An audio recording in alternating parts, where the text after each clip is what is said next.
L'année dernière, j'avais tout rentré en catastrophe parce que cette petite serre de fortune était exposée sur une terrasse qui n'était pas couverte. Du coup, les plantes avaient commencé à geler, j'avais tout rentré, mais elles ont très très mal vécu à l'intérieur. Donc cette année, après travaux, j'ai une terrasse couverte devant la maison. Donc je réitère l'expérience et cette fois-ci, je les laisserai dehors en croisant les doigts. Je vais réaliser un des derniers rempotages avant l'automne. Il s'agit de mon pothos néon, qui est généralement accroché dans la salle de bain. Voilà la petite racine qui commence à sortir. Alors avant qu'il soit trop à l'étroit et que je puisse plus le rempoter, bien que je suis une qui n'hésite pas à rempoter l'hiver, je m'attelle vite quand même à le rempoter. Donc j'ai essayé dans ce pot en terre qui était le dernier qui me restait, mais je trouvais ça un peu trop étroit. Du coup, j'ai laissé tomber et j'ai pris un pot en plastique. Donc j'ai récupéré les billes d'argile que je pouvais mettre au fond. Et voilà, le tour était joué. Il a quand même pas mal poussé cet été.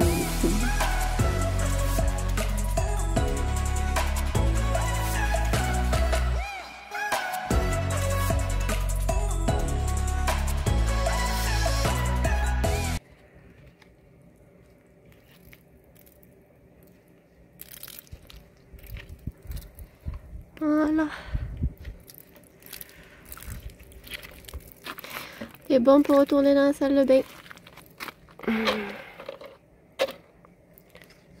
Et là, il m'a fait les petites racines. Tic tic là. Mais je veux pas le bouturer pour l'instant. Parce qu'il est encore petit, le chouchou. Alors je le laisse s'épanouir tranquillement. Regardez. Je veux qu'il se cascade. Regardez-moi ça. J'adore. Quand l'automne n'est pas loin et que les petits brins d'herbe commencent à pousser. Je trouve ça trop bien. Là, j'ai taillé mon arbre à papillons. Il ressemble plus à rien, mais il en avait grandement besoin. Il était tout sec.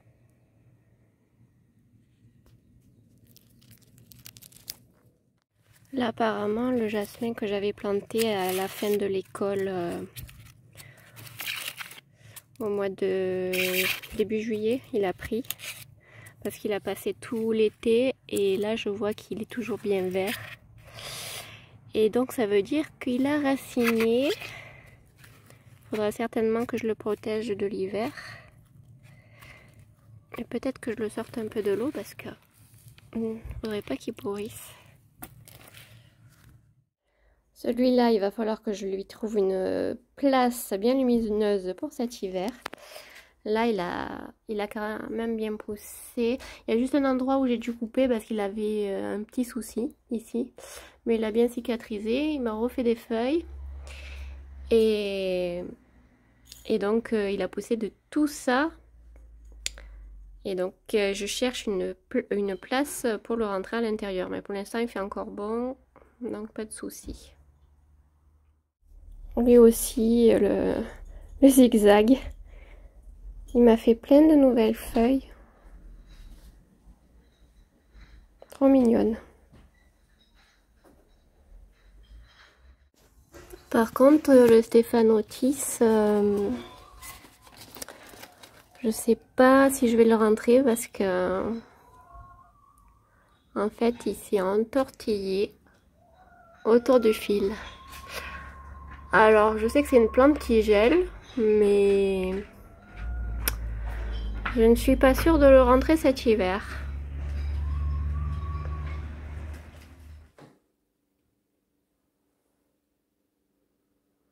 Elle a continué de pourrir.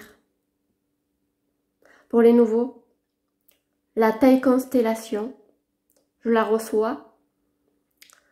Une semaine après, les racines ont commencé à pourrir. Dernièrement, je l'ai mise en pont. J'ai coupé des feuilles, je l'ai mise en pont en me disant je gère pas l'arrosage, peut-être que c'est ma faute. Comme ça, elle va gérer son arrosage. Dans le pont, ça continue de pourrir. J'ai encore coupé une feuille et je l'ai mise dans l'eau. 100 € la plante. Mais pourquoi? Pourquoi j'ai fait ça? Et là, j'ai peur de regarder. J'ai peur de regarder.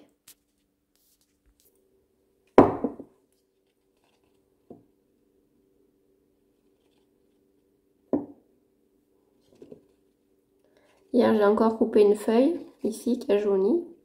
Là, c'est pourri. Voilà, j'ai enlevé le bout pourri.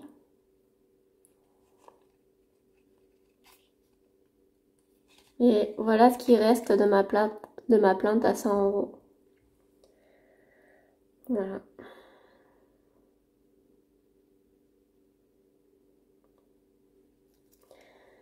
Celle-là aussi, je vais pas tarder à la couper.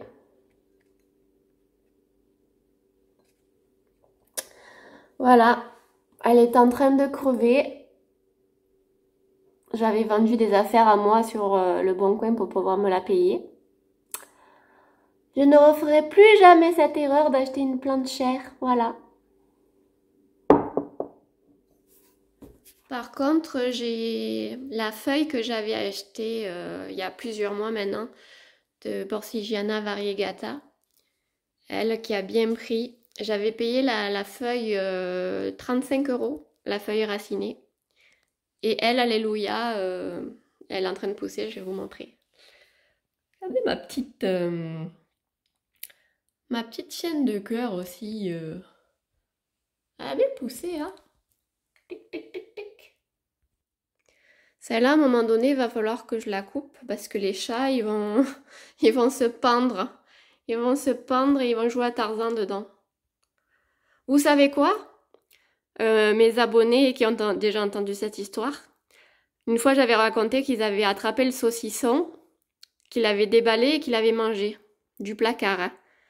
Ah bah ils ont recommencé.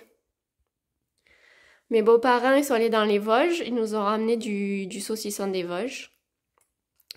Les chats, en collaboration, sont allés dans le placard du haut, ont déballé le saucisson, l'ont bouffé. Numéro 2.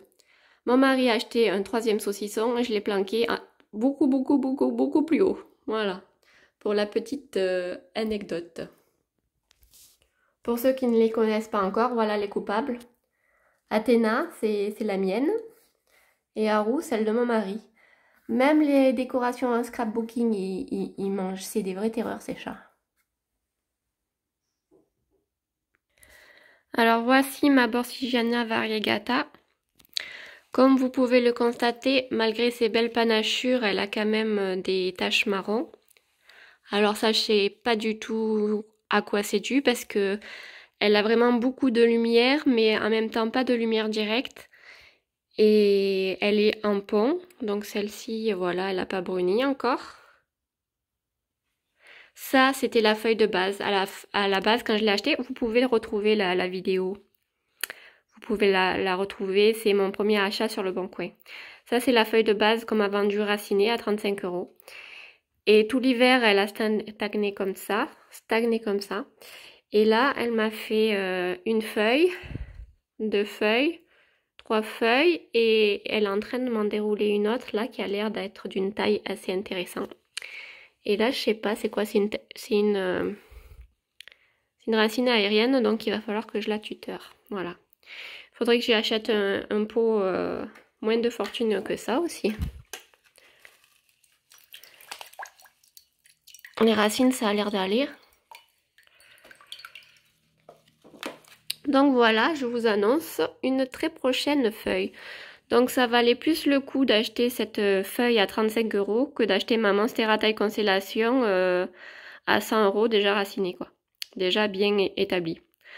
Voilà, je suis dégoûtée et en même temps je suis contente pour celle-là. J'ai ma Monstera tetrasperma qui continue à pousser malgré la mini attaque de trips. Regardez. Je pense que comme le piquet il tient pas droit, je pense que je vais le attacher avec un fil de pêche au petit vis là. Pour que ça soit droit comme ça. Et peut-être qu'après je la ferai courir autour du mur là. Voilà où j'ai mis mon potos néon. Je pense que je vais faire ça. Alors là, pour l'instant, je brumise tout le temps avec de l'eau au savon noir. Et je vérifie tous les jours, voir si je vois des petites bébêtes noires. Je pense que j'ai pas eu une grosse attaque. J'en ai vu quelques-uns, espérons que ça aille, voilà. Mais vous voyez, franchement, elle a poussé de ouf, quoi. C'est tellement gratifiant, cette plante.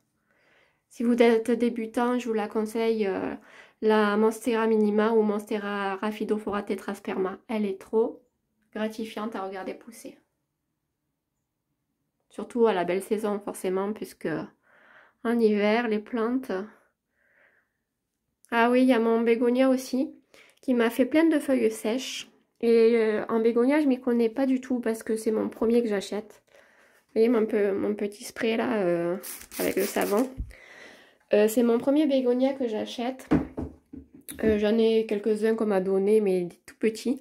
C'est un bégonia maculata et les feuilles se devenaient marron. Donc vous pourrez peut-être me dire, les pros du bégonia, ce que ça veut dire. Donc du coup, j'ai récupéré le pont et le pot de la taille constellation qui avait moisi. Et je l'ai mis dedans. Je me suis dit peut-être que le pont, ça le fera un peu plus kiffer. Et j'ai enlevé les feuilles abîmées.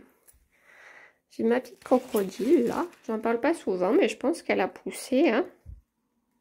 Celle-là, franchement, dans la salle de bain, elle vit tranquillement sa vie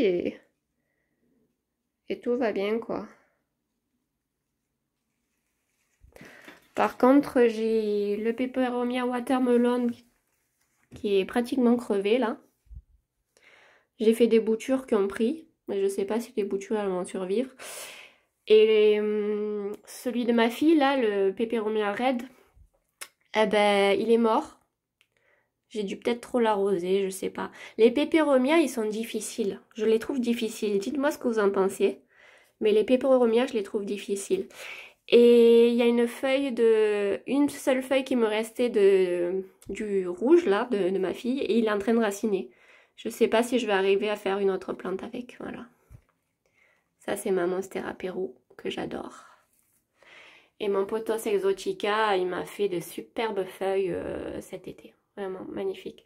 Par contre, il faudrait vraiment que je lui trouve un cache-pot, parce que là, c'est... Ça le fait pas, ça le fait pas. T'es tellement beau, mon bichon, tu mérites quelque chose de beau, mais... Ah, peut-être que je sais ce que je vais te mettre. Je verrai. Voilà. Aujourd'hui, je vais vendre ma Médinina.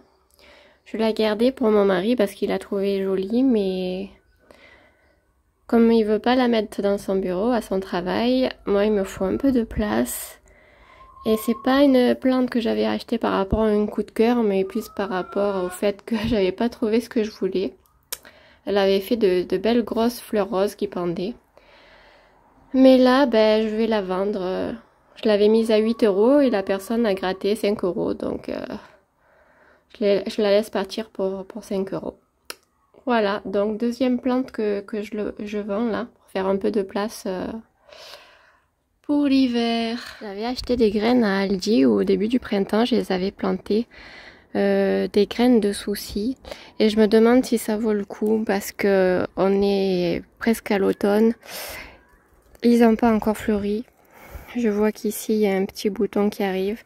Donc peut-être j'aurai des fleurs à l'automne, mais peut-être que je vais laisser tomber les graines aussi. Ça coûte 50 centimes le sachet, mais au final, ben, on profite pas des fleurs puisque ça fleurit pas. Donc dites-moi vous si vous plantez des graines, si vous profitez de vos fleurs, ou si c'est juste parce que c'était des graines pas chères et ça a pas bien marché. Je vous montre aussi mon aloe vera qui a éclaté cet été. Il y avait plein de pieds différents. J'ai tout laissé comme ça. Et apparemment, ben, ça y a bien plu. Je la mettais un petit peu à l'ombre parce qu'elles n'aiment pas trop le soleil. Enfin, ça devient marron au soleil. Ça devient marron et c'est pas très beau. Donc moi, je préfère quand elle reste verte. Et ben voilà ce que ça a donné. J'ai mon Alocasia Black Velvet qui a fait d'autres fleurs. Alors, il s'est pas arrêté de faire les fleurs. J'ai laissé dans un premier temps pour regarder comment c'était. Mais là, ça commence à l'embêter pour faire d'autres feuilles. Donc du coup, là, celle-là, je vais l'enlever. Voilà. Ça, c'est une feuille. Et ça, qu'est-ce que c'est? On dirait pas une feuille, ça. Hein. Est-ce que c'est encore une fleur? On dirait que c'est une fleur encore.